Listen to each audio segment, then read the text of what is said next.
Brian, where does this fit in terms of the Muppet movies, the films? Um, well, what we wanted to do was sort of return to the first movie. The first movie were the Muppets as real people, real characters alive in America. And it's the story of Kermit finding the others and arriving in Hollywood.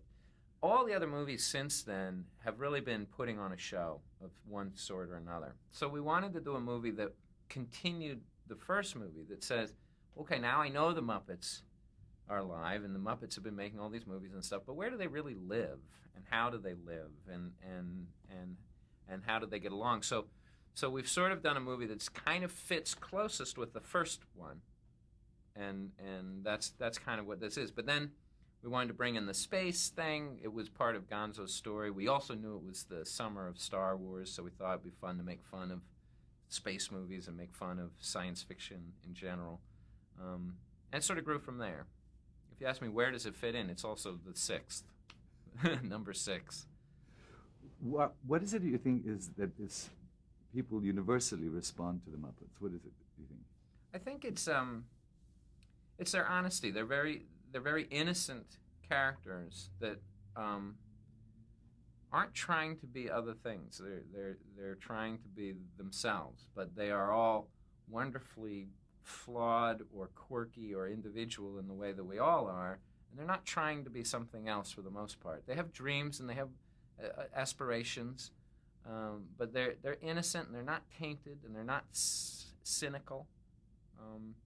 And that works everywhere. It works around the world and for people of all ages. I think it's why it's always worked.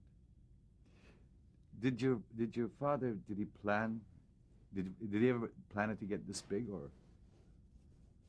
Oh, probably. Yeah, my father always thought very big. Yeah, he always did.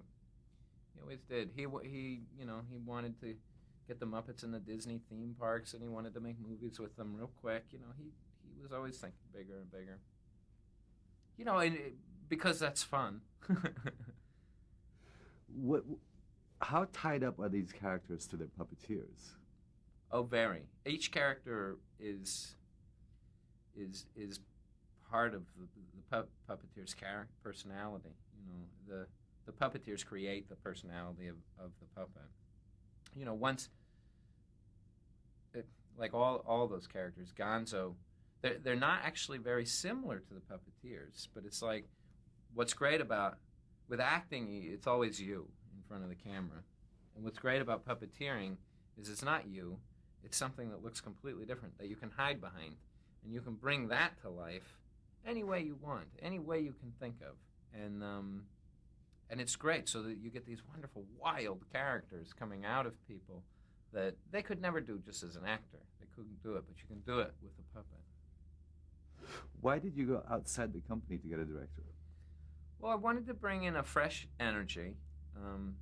I directed the last 2, and the only other director in the company is Frank Oz, and he was very busy directing his own stuff anyway. But Tim had a wonderful sort of dry sense of humor that had an adult sensibility but works really well with kids. And he had the right mixture for the Muppets. And he brought in a whole tone of comedy and performance that we hadn't really done before. And by bringing that energy in that Tim brought and mixed with the music that this movie has, that sort of 70s funk sound, there's a whole new attitude to this film that's really wonderful and fresh and very, very funny. And I think, I couldn't have done it. I would have done it. If I had made Muppets from Space, it would have been a very different movie than what Tim did. And what Tim has done is a real nice, fresh take on the Muppets that opens up all sorts of new possibilities. I think the movie that we were going to do next, after having made this one, we're changing an awful lot about what we're going to do next, because there's an awful lot about this movie we want to capture and expand on.